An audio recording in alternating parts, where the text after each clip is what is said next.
Hello, welcome back. ഇന്ന് ഞാൻ നല്ലൊരു പരിപ്പ് കറിൻ്റെ റെസിപ്പി ആയിട്ടാണ് വന്നിട്ടുള്ളത്.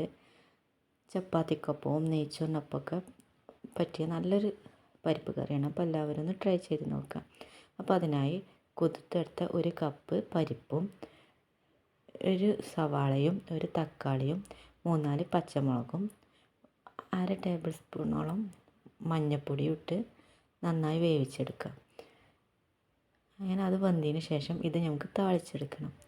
അതിനായി ഒരു ചട്ടി അടുപ്പിൽ വെച്ച് ഇതിലേക്ക് 3-4 ടേബിൾ സ്പൂണോളം വെളിച്ചെണ്ണയും ഒരു ടീസ്പൂൺ പരിപ്പും ചെറിയുള്ളിയും ആദ്യം വെളുത്തുള്ളി ഇട്ട് അതൊന്ന് മൂത്ത് വരുമ്പോൾ അതിലേക്ക് ചെറിയുള്ളിയും കറിവേപ്പിലയും ഇട്ട് വറ്റൽമുളക് ഉണ്ടെങ്കിൽ അതും ഇട്ടിട്ട് നന്നായി വഴറ്റിയെടുക്കുക. എന്നിട്ട് നമ്മൾ വേവിച്ച് വെച്ച കറി ഇതിലേക്ക് ഒഴിച്ച് ഒന്ന് തിളപ്പിച്ചെടുക്കുക. അങ്ങനെ പെട്ടെന്ന് ഉണ്ടാക്കാൻ പറ്റും നല്ല അടിപൊളി പരിപ്പ് കറിയാണ്. ചോറിനൊപ്പവും നെയ്ച്ചോറിനൊപ്പവും ചപ്പാത്തിക്കൊപ്പം ഒക്കെ കൂട്ടാൻ പറ്റിയ നല്ല അടിപൊളി റെസിപ്പിയാണ്. എല്ലാവരും ഒന്ന് ട്രൈ ചെയ്ത് നോക്കുക. പെട്ടെന്ന് ഉണ്ടാക്കാമല്ലോ.